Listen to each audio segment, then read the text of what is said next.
अस्सलामुअलैकुम रहमतुल्लाहि वबरकातुहू। क्या आपको भी लगता है कि आप अपनी नज़रों की हिफाजत नहीं कर पाते? जब आप कहीं बाज़ार में या किसी ऐसी जगह पर जाते हैं तो आपकी नज़रें भटक जाती हैं, आपकी निगाहें भटक जाती हैं, जबकि अल्लाह ताला ने इसे सख्त मना फरमाया। तो बेहतरीन कहानी है आपके लिए, इसमें एक सबक होगा।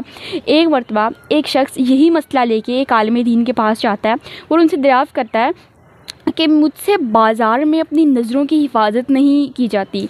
मैं जब भी कहीं कोई बेहयाई देखता हूँ तो मेरी निगाहें जानबूझ के उसकी तरफ उठ जाती हैं। मैं कोशिश कर रहा होता हूँ रोकने की, मगर मैं रोक नहीं पाता। तो आप मुझे बताएं, मुझे मशवरा दें, मैं अब क्या करूँ?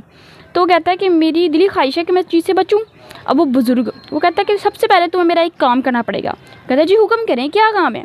कहता है कि ये एक दूध का प्याला है, आप इसे बाज़ार में से होते हुए मेरे एक फ़लाँ दोस्त के घर ले जाएं और दूध का एक कतरा भी नीचे नहीं गिरना चाहिए। अगर दूध का एक कतरा भी ज़मीन पर गिरा तो तुम्हारे साथ मेरा ये बंदा जा रहा है, ये तुम्हें बड़े बाज़ार में एक जूता लगाएगा और वहाँ पे तुम्हारी बेइज्जती होगी, फिर ना कहना। मंजूर है शर्त? तो वो कहता है ठीक है, मुझे मंजूर है। ये दूध का प्याला ले लेता है, जाना शुरू कर देता है।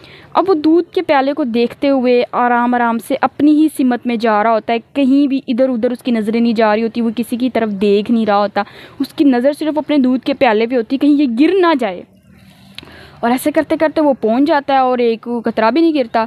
जब भी उसके दिल में ख्याल आता है कि मैं नज़र ऊपर उठा के देखूं, तो कहता है कि अगर ये प्याला ज़रा सा भी छलका तो बड़े बाज़ार में मुझे जूता पड़ेगा और मेरी होगी रुसवाई, बेइज्जती, जो कि मैं हरगिज़ बर्दाश्त नहीं करूँगा।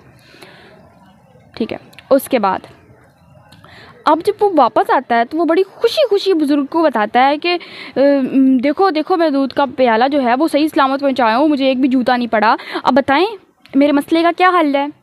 वो बुज़ुर्ग उससे कहते हैं यही तुम्हारे मसले का हल है। वो कहता है वो कैसे? वो कहता है कि तुम अपने दिल के प्याले पे नज़र रखो, यानी कि अपने तकवा को, अपने ईमान पर नज़र रखो, उसे ज़रा भी छलकने ना दो, क्योंकि एक कतरा भी अगर उसमें से छलका तो क़यामत वाले दिन उसके लिए भी तुम्हें रुस्वा होना पड़ेगा, उसके लिए भी तुम्हें अल्लाह के सामने जवाबदेह होना पड़ेगा। तो फिर इतने सारे लोगों के सामने तुम अपनी रुसवाई बर्दाश्त कर लोगे? ये सोच के तुमने अपनी नज़रें इधर उधर नहीं करनी। और वो इस पर बुज़ुर्ग का शुक्रिया अदा करता और इस पर अमल करने का वादा करता। आज के लिए इतना ही। उम्मीद है आपको पसंद आई होगी। खुदा हाफिज़।